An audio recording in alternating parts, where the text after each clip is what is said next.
안녕하십니까 전국의 유튜브 구독자 여러분, 아프리카TV 시청자 여러분, 매주 일요일 여러분과 뭔가 미스테리한 이야기를 전달하는 일요 미스테리 극장의 김원입니다.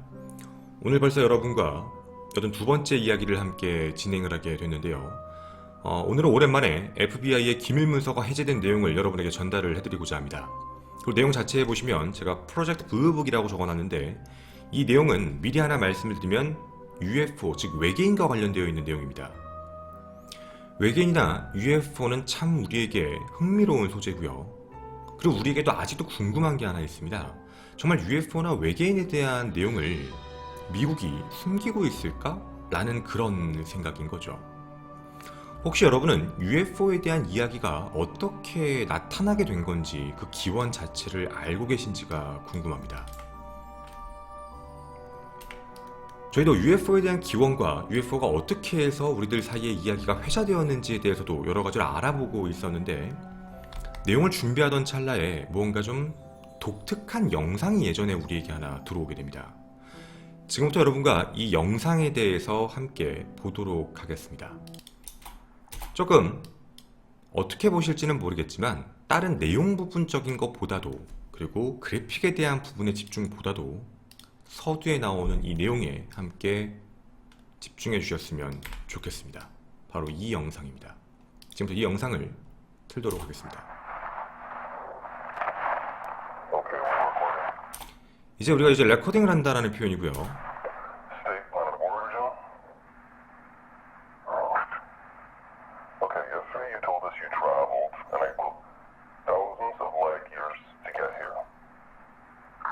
지금 여러분이 보시는 이 영상은 유출된 영상이라고 나와서 외계인과 어떤 대화를 하고 있는 영상이라고 유출이 된 영상입니다.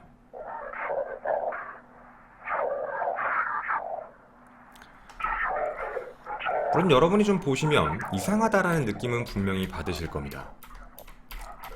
사실 저희도 마찬가지였습니다. 이 영상에 대한 문제점에 대한 문제였죠. 엉성합니다. 저희가 이 내용이 좀 엉성하고 이상하다라고 판단을 했던 이유 중에 하나는 누가 봐도 조작에 대한 느낌이 난다는 건데, 일단 기본적으로 인터뷰를 하거나 아니면 누가 특급 기밀문서를 녹화하는 레코딩은 무조건 미국 보안상 레코딩 필름 시간, 그리고 기록에 대한 레코딩 필름이 어딘지, 그리고 카메라를 기본적으로 3대를 설치하게 되어 있습니다. 정면, 측면, 그리고 옆면, 이렇게 해서 총 3가지를 하게 되어 있고, 그 부분으로서 레코딩을 하는 게 미국의 어떻게 보면 극비 문서를 녹화하는 데 하나의 관리입니다. 그게 아닌 것들은 전부 다 자기들 국가들이 한 게 아니다 라는 것으로서 명시를 해놓는 상황이거든요. 물론 우리는 이 내용을 보면서 엉성한 것도 있고, 시간여행, 도덕성이 무엇인지, 인류의 운명, 우주의 본성, 삶의 의미에 대한 이야기들을 계속 하게 되는데, 이상한 자갈 처리한 목소리, 정보 출처도 이상하고 누가 봐도 프레임 자체도 꼬여있는 입모양, 그리고 외계인이라고 나와있는 형태가 계속해서 모양이 움직이는 것, 이런 게 다 똑같은 동선으로만 움직이는 것, 자동으로 뭔가 기계를 돌린 것 같다는 느낌밖에 안 드는 영상이었습니다.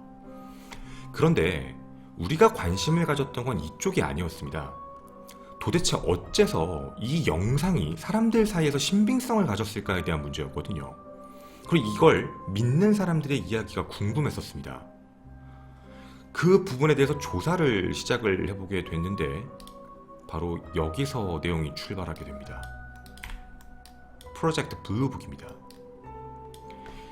1964년에 나와 있었던 프로젝트 블루북에 있는 파일 중에 이런 기록이 하나 적혀 있습니다.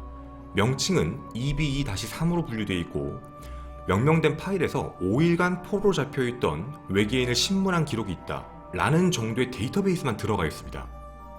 그리고 그 뒤의 내용은 이 내용 자체를 정부의 기록에서 뒤에 삭제한다 라는 내용까지만 들어가 있는 기록이거든요. 그러니까 어떻게 된 거냐면 그 기록이 있는 부분을 가지고 영상과 합쳐서 사람들은 마치 이 영상이 그때 당시에 유출된 게 맞다라고 판단을 했던 겁니다.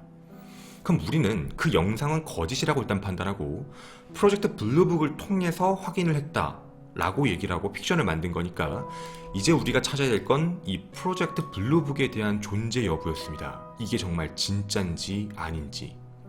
바로 호기심이었던 거죠. 우리는 우선 그 그 비밀이 무엇인지 찾는 것과 하나 프로젝트 블루북이 뭔지 알아보기 위해 접근을 시작하게 됐습니다. 그리고 그 접근에서 우리는 놀라운 걸 하나 알게 됩니다. 프로젝트 블루북은 거짓이 아니었습니다. 제가 지금부터 여러분에게 실제 FBI 사이트에서 기밀 문서가 해제된 그 내용을 그대로 보여드리겠습니다. FBI 사이트에서 기밀 해제 후 내용이 총 13장의 페이지가 공개됐습니다. 바로 이겁니다. 프로젝트 블루북이라고 적혀있는 내용으로서 파일 넘버가 적혀 있습니다. 총 12장의 기록이고 FBI의 공식 문서가 맞습니다. 그 여기에는 블루북과 관련되어 있는 기록들, UFO에 대한 그동안의 기록들에 대한 내용들이 적혀 있습니다. 그리고 그동안 연도별로 어느 정도 발견돼서 실제 조사된 거, 가운데가 실제표입니다. 그리고 오른쪽이 122건 중 맨 위에 1947년 122건 중 12건은 실제 확인이 되지 않았다. 나머진 조작이란 얘기죠. 1948년 156건 중 7건은 미확인이다. 확인이 안 된다. 1949년 186건 중에 22건이 미확인이다. 라는 이 모든 분류입니다. 그리고 그 분류에 대해서 굉장히 자세하게 모든 기록들을 적어놓은 프로젝트 블루북입니다.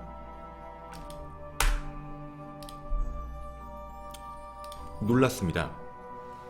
프로젝트 블루북이라고 부르는 실제 단체가, 조직이 미국 정부에 있었던 게 맞았던 겁니다. 그러면 프로젝트 블루북 안에 들어있었던 2B-3, 당시 5일간 포로 잡힌 애를 신문한 적이 있다라는 필름에 대한 이야기는 어쩌면 사실일 수도 있습니다. 다만 그게 공개되었다라고 얘기해서 봤던 우리 첫 번째 영상은 픽션이었던 거고요. 말을 맺히만 시켰던 거죠.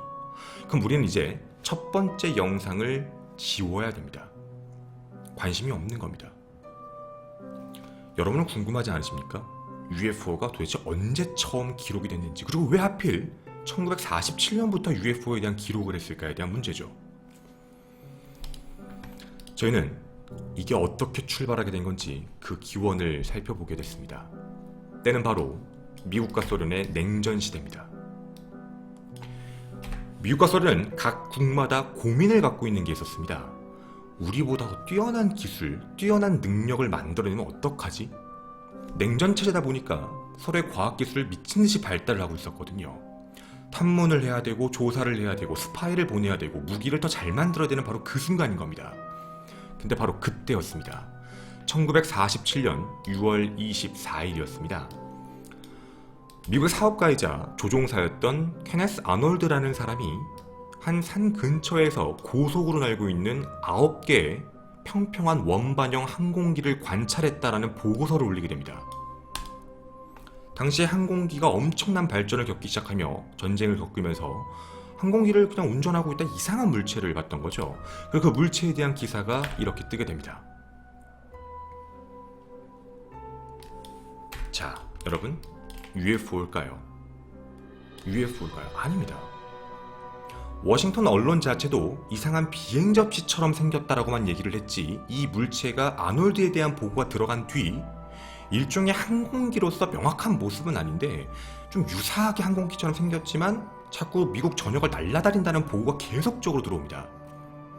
즉 미국은 생각을 다른 쪽으로 갖기 시작했던 거죠. 미 공군의 딜레마 1947년부터 이야기가 커지게 된 이유는 이게 소련의 비행기라고 생각을 했던 겁니다. 처음부터 UFO다 라고 판단을 한 게 아니라 소련이 어마어마한 비행기를 만들었구나.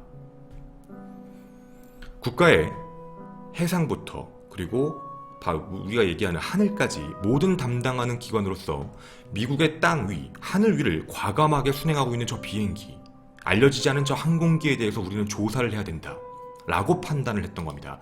바로 그게 시작이었습니다. 우리가 알고 있는 미확인 비행 물체의 원칙적인 시작은 소련에 대한 저항이었던 겁니다. 즉, 애초부터 우리가 알고 있는 외계인, UFO를 관찰하기 위해서 시작했던 게 아니었습니다. 아까 기밀문서를 보신 것처럼 왜 하필 1947년부터 UFO에 대해서 연구를 했어요? 라는 그 질문은 다시 말씀드리면 미확인 비행 물체에 대해서 알기 시작한 게 각 국이 개발을 하기 시작하며 즉 비행기로서 전쟁을 시작하기 시작했고 냉전 체제로 들어가며 각 국가에 있는 기술력을 확인해보고 싶었던 그때 소련의 특이한 비행기라고 판단을 했던 겁니다. 이제 그 연구를 시작을 해야 됐던 거죠. 바로 그 시작이 이 그룹입니다. 최초로 보여드립니다. 이름은 프로젝트 사인입니다. 공군의 초기 대응은 프로젝트 사인이라는 팀을 창설을 하게 됩니다. 그리고 이 안에서 어벤져스 같은 멤버들을 만들게 되죠. 자, 여러분에게도 좀 중요하게 말씀을 드리겠습니다. 오늘 이 프로젝트 사인에서 우리 프로젝트 블루북까지의 이야기가 이어질 겁니다. 여러분이 지금 기억하시는 그런 프로젝트 사인은 왜 만들었을까? 너무 당연한 겁니다. 외계인을 찾고 싶었던 게 아닌 겁니다. 이 사람들은 지금 소련이 갖고 있는 특이한 비행물체에 대한 정보가 필요했던 겁니다. 프로젝트 사인이 만들어지며 오하이오에 있는 데이턴 근처의 라이튼 패턴슨 공군기지에서 시작을 하게 되는데요. 당시에 미 공군 대위였던 에드워드라는 사람입니다. 레펠트라는 사람이었는데 바로 이 사람이 모든 총괄을 맡게 됩니다. 바로 이분이십니다.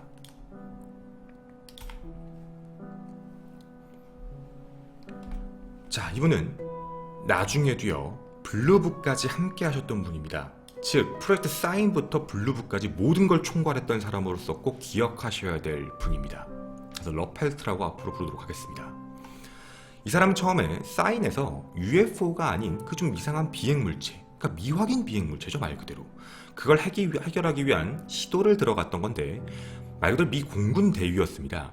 이 사람의 말을 좀 부정적으로 그리고 함께 토론할 수 있는 사람이 필요하다라고 생각을 해서 당시 오하이오주의 대학의 천문학과 그리고 물리학자였던 바로 이 교수 한 분을 초용하게 됩니다. 바로 이분이십니다. 알렌 교수인데요. 닥터 알렌을 고용하고 함께 얘기를 하게 됩니다. 후에 말씀을 드리자면 미리 좀 말씀을 드리겠습니다. 초창기에는 이 사람들이 얘기하는 비행물체에 대해서 냉철하게 분석하는 사람이었습니다. 근데 이 사람이 나중에 우리가 알고 있는 UFO와 관련되어 있는 부분, 미확인 비행물체, 외계에서 왔다는 거에 최고의 회의론자입니다. 말도 안 된다. 외계에서 뭐가 왔다? 아니다. 그거 외계에서 온 게 아니라 자연적 현상이다. 아예 말 자체가 되게 우스워 보인다 라고 얘기할 정도로 어마어마한 회의론자입니다. 즉 다시 말씀드리면 이 둘은 적대적 관계처럼 만났을진 모르겠지만 이 둘은 애시당초에 들어갈 때부터 소련의 좀 이상한 비행물체를 검색하고 싶었기 때문에 이 둘은 처음부터 합점이 좀 맞았던 겁니다. 자, 일단 이 학자가 얘기했던 둘의 조사에서 내용이었던 겁니다. 이런 이야기가 처음 등장합니다. 이 사진. 1951년 8월 30일 텍사스에서 발견됐던 사진입니다. 미국에서 제일 유명한 UFO 사진이었죠. 편대비행을 하고 있는 UFO다. 하지만 여기에는 알렌 교수가 완벽하게 반박합니다. 불빛 조명을 받은 새떼다. 그리고 정말 새떼로 확인이 끝났습니다. 회의론자입니다. 이걸로만 끝나는 게 아니었습니다. 그 다음도 마찬가지인데요. 1965년 8월 2일 오클라호마에서 나왔던 내용이었는데 당시 14살 앨런 스미스라는 아이가 자기가 사진을 찍었다라고 해서 공개했는데 이 사진은 밑에 보시는 것처럼 조작으로 판단됩니다. 14살짜리의 조작이었죠. 확인하신 분입니다. 그리고 또 하나 더 있습니다. 바로 이 사진인데요. 1967년 1월 9일 클레멘스 미시건주에서 확인됐던 사진이었는데 이 사진에 대해서는 당시 촬영기사가 원본 요청을 거부합니다. 즉 확인할 필요가 없다 라고 해서 처리를 했거든요. 즉 이런 정도로 비판론적인 사람, 무언가 분석을 하려고 했던 사람, 이상한 비행물체 같은데 소련이 개발한 거 아니에요? 뻘소리 하지 마세요. 저거 새예요. 저 구름이에요. 이 둘은 정말 합이 잘 맞는 사람이었던 거죠. 러펠트와 알렌 교수의 이들은 연구가 함께 시작이 되게 됩니다.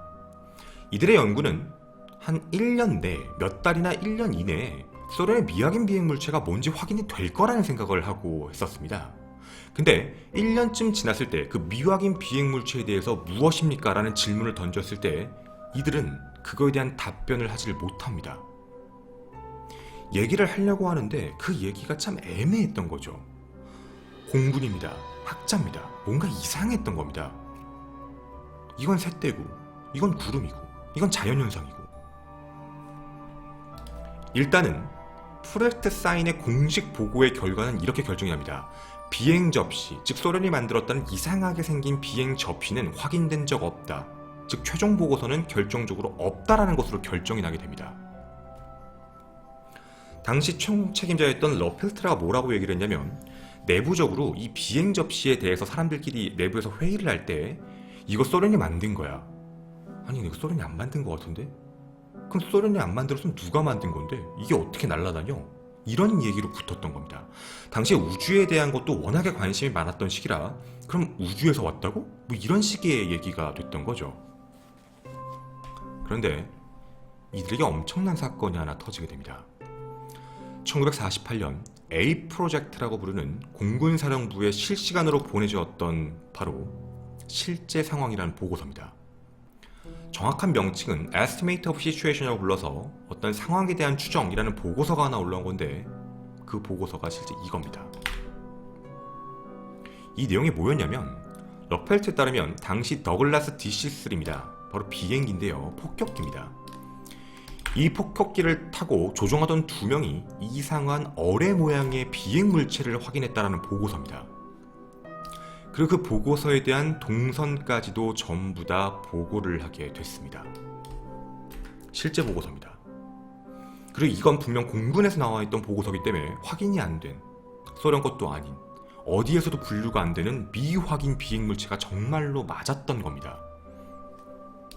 당시에 이미 발표는 아무것도 없다라고 했지만 수사관들은 이 내용에 대해서 진실성을 느끼고 이걸 조사해야 된다라고 생각을 바꿨던 겁니다. 당시 러펠트도 이거에 대해서 증거를 찾자라는 식으로 준비를 하고 있었는데 왜 그랬는지 모르겠습니다. 프로젝트 사인이 폐지됩니다.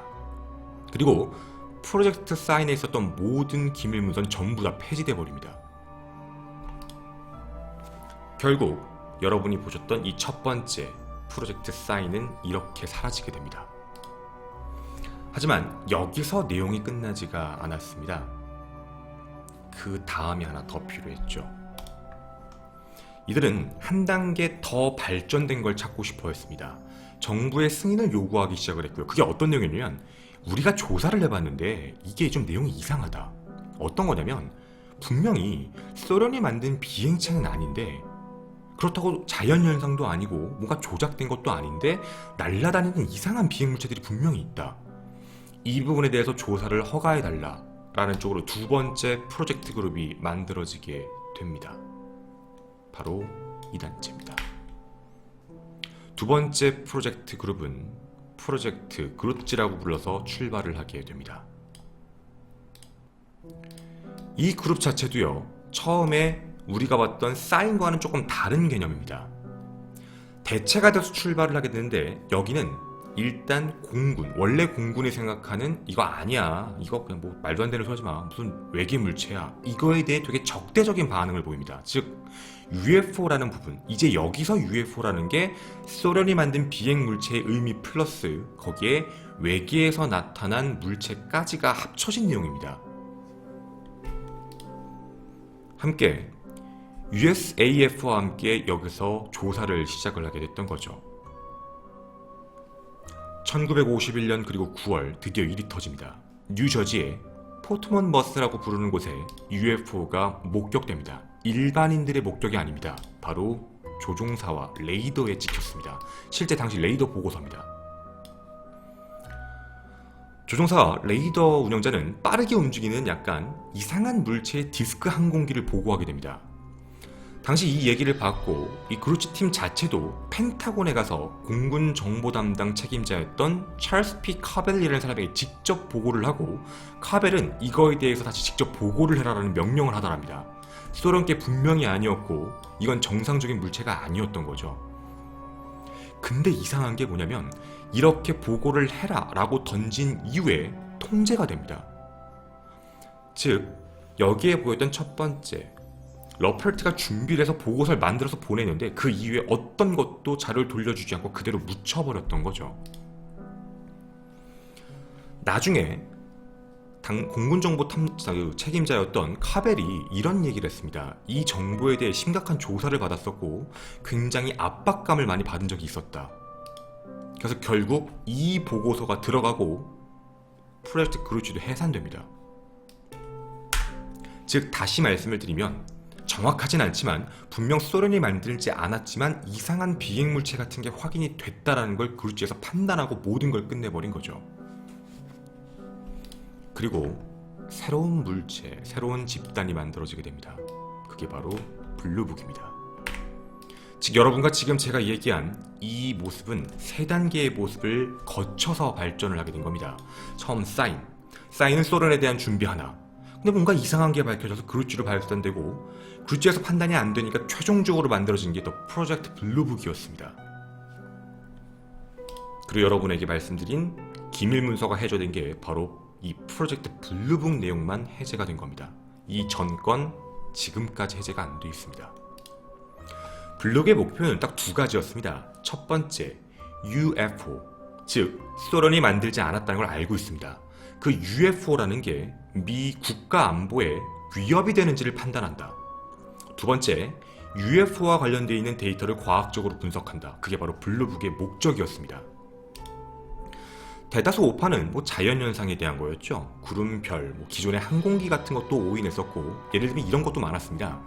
국가 정찰국에 따르면 많은 보고가 U2나 아니면 A12 같은 비행기를 사람들이 오해해서 이거 보고 UFO구나라고 판단한 경우도 있었습니다.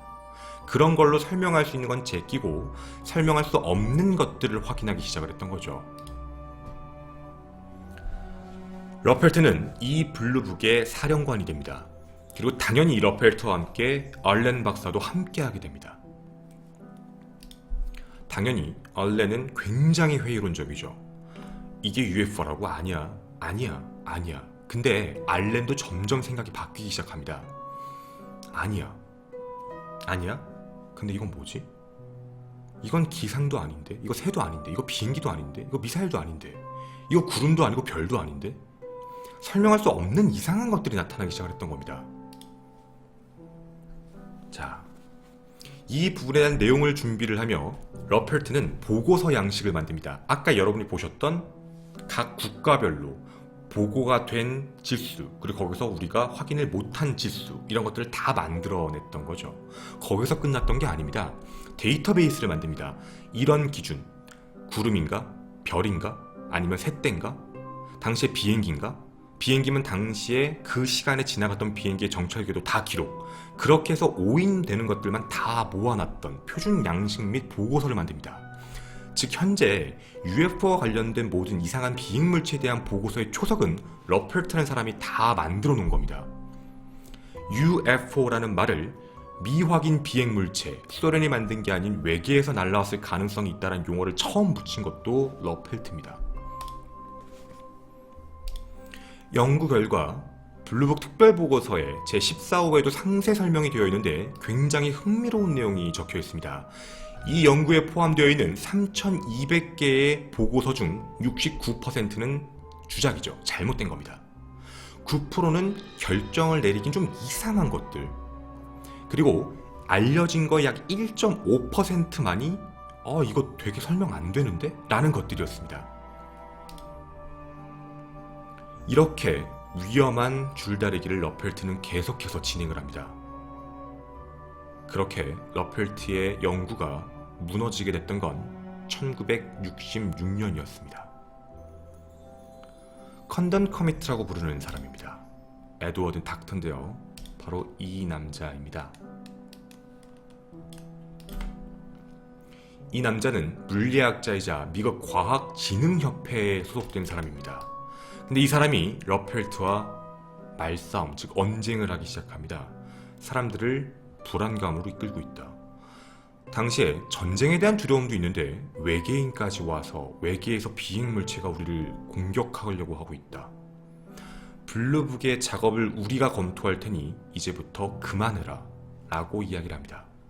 그리고 러펠트는 거의 쫓겨나다시피 자신의 프로젝트 팀에서 이탈을 하게 됩니다. 이 팀을 마지막에 블루북의 팀을 이 콘돈이라는 사람이 갖게 됩니다.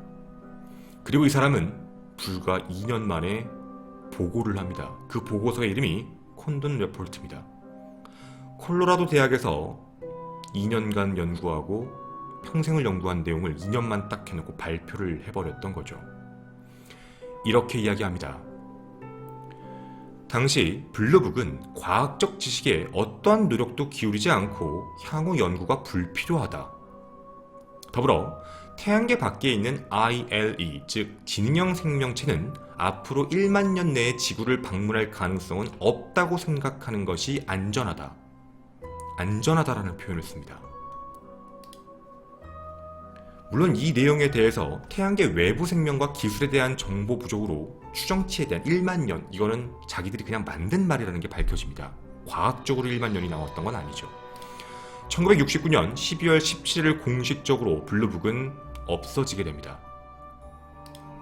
이들이 내린 최종 결론, 공군 부대에 의해서 보고된 UFO 관련에 대한 건 국가 안보에 위협이 되지 않는다. 두 번째, 제출되어 있는 내용은 과학기술의 범위를 넘어선 발전 원리를 나타낸 증거는 전혀 없다. 세 번째, UFO에 대한 증거는 전혀 없다. 여기까지가 바로 이 콘돈이 얘기했던 모든 내용, 러펠트가 만들어온 모든 내용을 비판하고 반박하는 내용이었습니다. 자, 그런데 이 내용을 들었던 한 사람이 생각을 바꿉니다. 러펠트는 떠났지만 남았던 한 사람, 바로 이 남자입니다. 닥터 알렌입니다. 알렌은 이런 이야기를 합니다. 나는 UFO를 믿는 건 아닌데 분명히 이상한 사진은 존재한답니다. 그리고 사례에 대해서 얘기하며 너희들은 되게 이상하게 이거 프로젝트에 대해 결론을 내린 것이다 라고 이야기를 합니다. 예를 들자면 바로 이 사진을 보여드리겠습니다. 1965년 8월 3일 캘리포니아주의 산타나에서 찍힌 사진입니다. 당시 오렌지 카운티의 공도 검사관이었던 렉스라는 사람이 찍은 사진이었는데 뭐라고 결정을 내려면 사기다라고 이야기합니다. 바로 콘돈이 말이죠.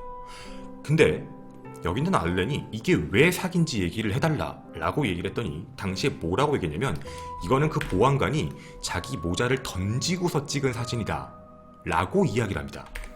모자를 훅 던지고 사진을 찍은 거라 저런 사진이 찍힌 거다. 이렇게 결론을 내립니다. 그리고 이거에 대해서 알렌 박사는 과학적으로 비판을 합니다. 당시에 나와있던 전봇대의 길이, 그리고 당시의 궤적, 높이 이런 걸 확인했을 때 저기에 있는 물체가 모자라고 얘기하는 건 말도 안 된다 라고 반발을 하게 되는데 어디에도 들어오지 않았던 내용이죠. 결국 프로젝트 블루북이 없어지고 나서 알렌 박사는 자기가 연구진들을 모아서 CUFOS라고 부르는 새로운 연구소를 만들고 다시 수천 개의 보고서 중 설명할 수 없는 내용들을 조사하게 됩니다.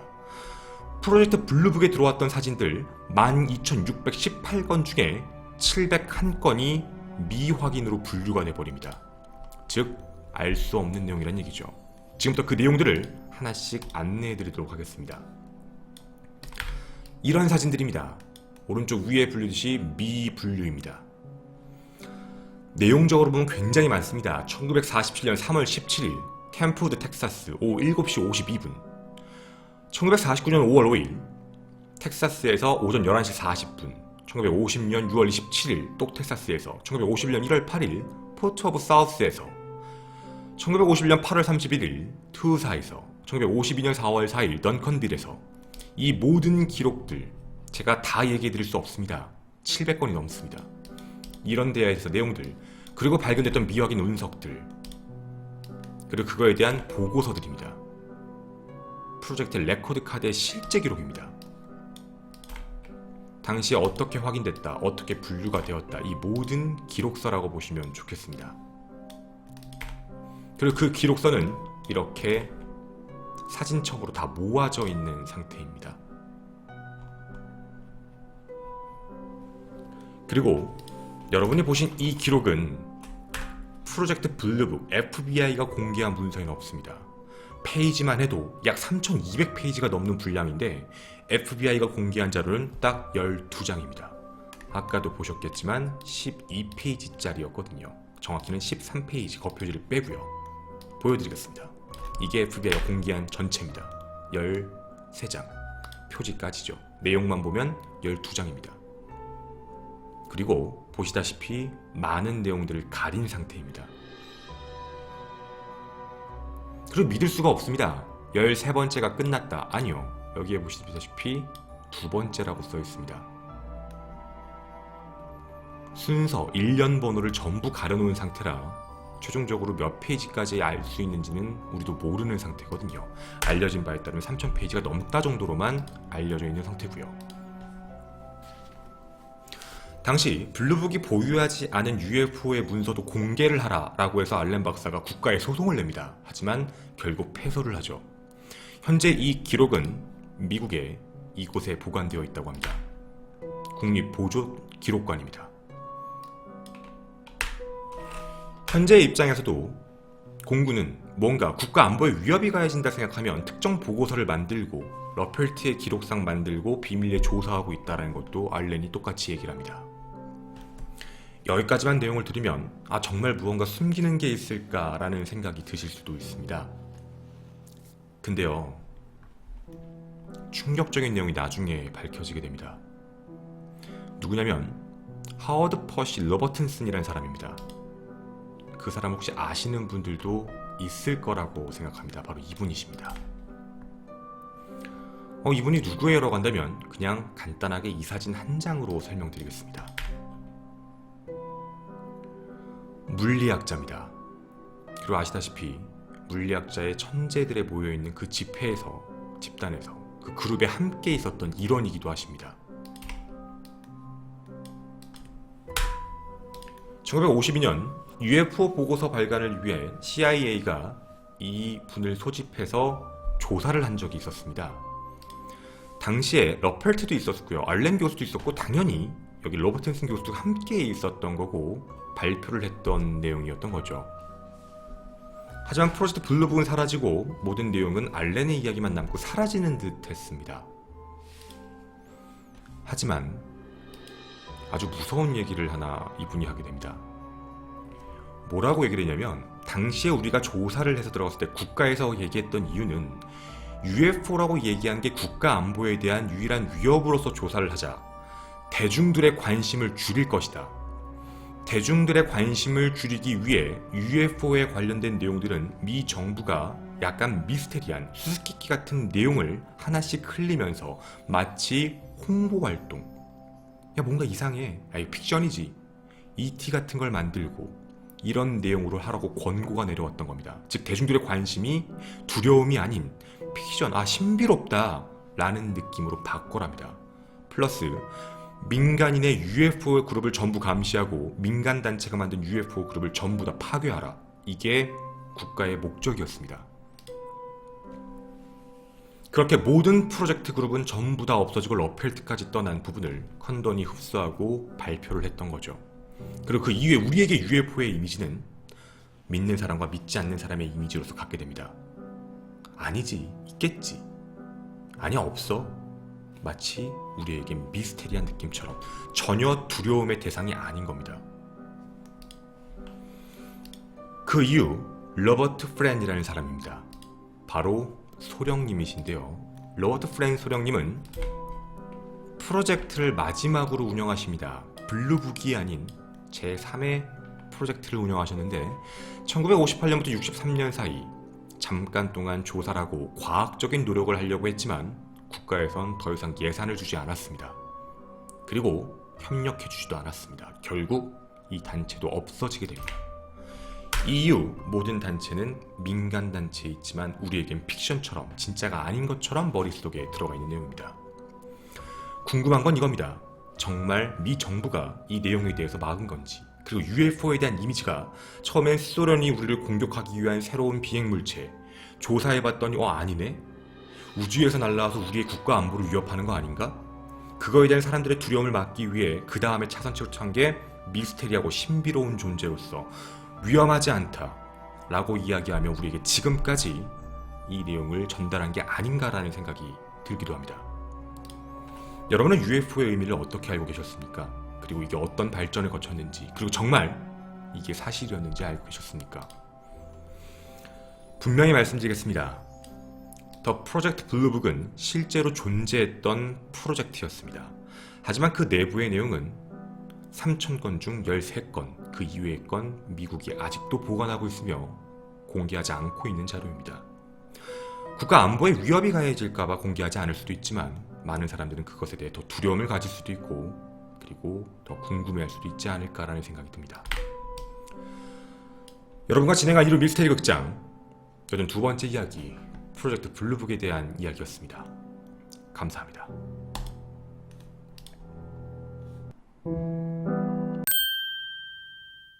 말씀을 드리자면 미국이 애초부터 시작을 할 때 소련이 어마어마한 과학기술을 갖고 있다라고 생각을 했기 때문에 그래서 더 조사를 많이 하려고 했던 거예요. 그래서 그때 당시에 그 기록은 미확인 비행물체라고 해서 그게 외계에서 날아왔다라는 게 아니라 지구상에 존재하는 비행물체일 수 있는가에 대한 문제였던 거예요. 이게 정말 되나? 그걸로 조사를 했는데 그건 현재 소련이 가진 기술, 미국이 가진 기술로서 봤을 때 절대라는 거죠. 그러니까 절대적으로 할 수 없는 정도다. 근데 이런 능력을 어디서 갖고 왔을까에 대한 부분에서 당시 프로젝트 그룹 자체가 밑에서는 이거 혹시 외계에서 온 거 아니야? 라고 생각을 하게 된 겁니다. 그러니까 여러분도 좀 아실 게 왜 UFO 얘기는 1940년대, 50년대부터 얘기가 나와요? 이런 얘기를 많이 하시게 되는데요. 그 이야기가 당시에 그렇게 조사를 했던 시가 그때고요. 그게 이때부터 출발을 했던 거라고 보시는 게 좋은 겁니다. 그래서 쭉 출발을 해오다 보니까 그 기록들이 뭉쳐진 거고 그 내용이 쌓여온 거라고 보시면 되는 거고요.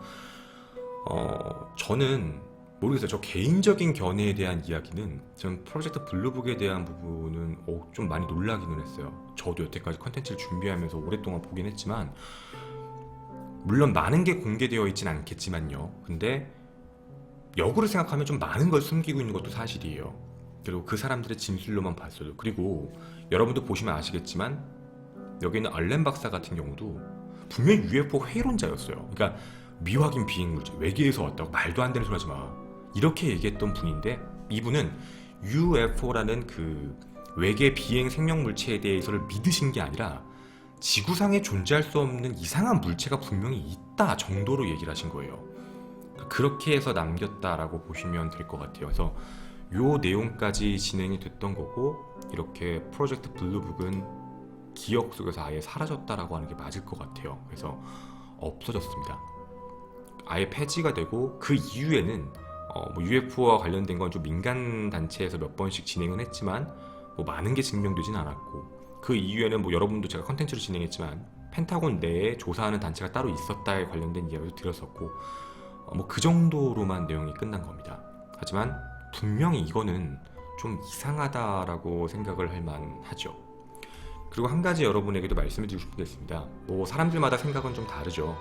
제가 음모론과 관련되어 있는 부분이 여러분의 생각이 틀리지 않고 각자의 생각이 다 맞다라고 이야기하는 이유가 뭐냐면 역대 미 대통령이 쥐미라고 부르는 대통령 토크쇼 같은 데 나온 적이 있었습니다. 그 쥐미를 항상 물어봐요. UFO와 관련된 이야기를. 근데 거기서 각 대통령들의 반응들이 나오거든요. 사람들은 그 표정을 보고 믿는 사람들은 있네, 저거 숨기는 거네 라고 이야기하지만 믿지 않는 사람들은 아니네 라고 이야기하기도 합니다. 그거는 여러분의 생각입니다. 유튜브에 뭐 대통령 UFO 뭐 반응 이런 거 보셔도 나오니까 여러분도 한번 봐주셨으면 좋겠습니다.